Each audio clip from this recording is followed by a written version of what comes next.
俄罗斯人是最喜欢喝伏特加的。俄罗斯人最喜欢那个伏特加。Vodka! So we've established now that most people think Russia is renowned just for vodka. But actually, when it comes to food and drink, it's a lot more than that. And having been to St. Petersburg myself and tasted some incredibly delicious dishes, I really want to introduce you to that too. Now, here we are in downtown Shanghai, quite close to the Bund, and this here is one of the most renowned Russian restaurants of the city.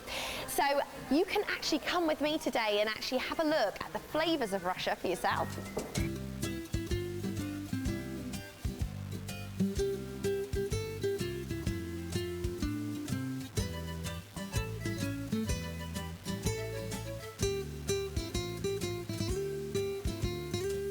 And I'm going to go for the kvass soup, which is really good because it's cold actually. So in this hot, humid climate in Shanghai, that's going to be perfect. And then for main, there's a lot of seafood, a lot of poultry, but beef is really Russian. So I'm going to go for something beefy.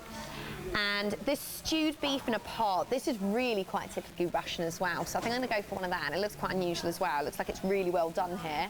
And we're lucky enough to get VIP passes today because we're going to go in the kitchen and see how it's prepared. So follow me.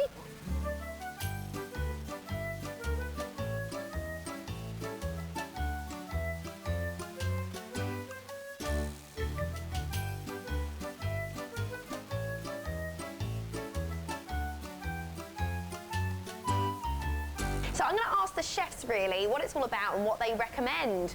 Hi, ni hao. Ni hao. Hi. Can I ask you actually, you've been chopping a lot of cabbage. There's a lot of cabbage going on in this kitchen. Is cabbage a staple food for the Russians? 卷心菜是俄罗斯比较常用的，像什么圆白菜沙拉啦、卷心菜沙拉啦，就说做点爽口，配盘头用的，就说主菜上边。 Apart from cabbages and carrots, Russian food also incorporates a lot of beef and pork as staple ingredients to provide more energy for people living in a cold environment. That's my dish for tonight, but it does need to be put in the stove for 6 minutes before I can taste some true Russian flavours.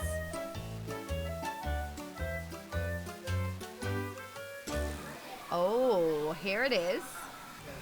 Oh wow, great. Look at that. That looks really healthy. There's like so many vegetables in one soup.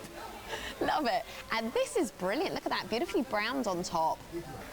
This is real like hearty winter food really, but you know, it's definitely worth a try. Now inside you've got sour cream. He put fresh tomatoes on the top.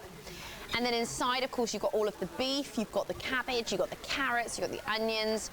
It is quite hearty food, and it is quite healthy to a certain extent, even though there's lots of oil in there and pastry, that it's got good core ingredients. So let's have a taste.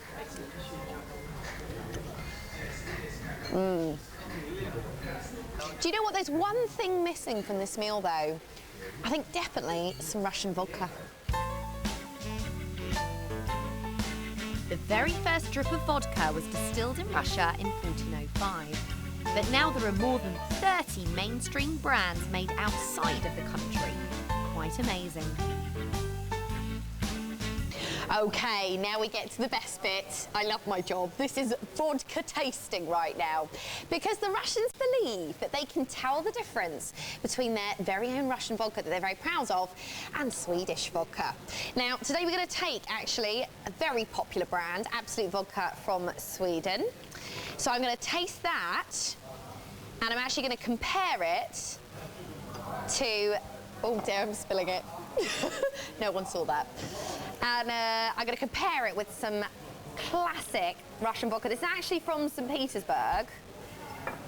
And I'm going to see if I can actually tell the difference, okay? So first we'll try the Swedish one.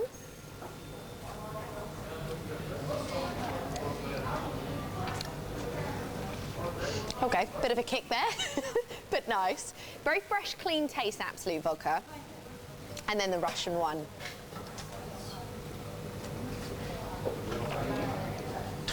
Ooh, wow, stronger. Definitely stronger, I'll give them that. Now this does actually have a distinct taste and flavour which is very unique and very different.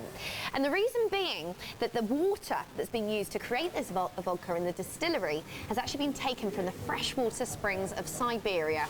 So there you go. So from me today, I guess it's cheers if you're from England, it's Ganbei if you're from China, and it's Bayakle if you're from Russia. Cheers.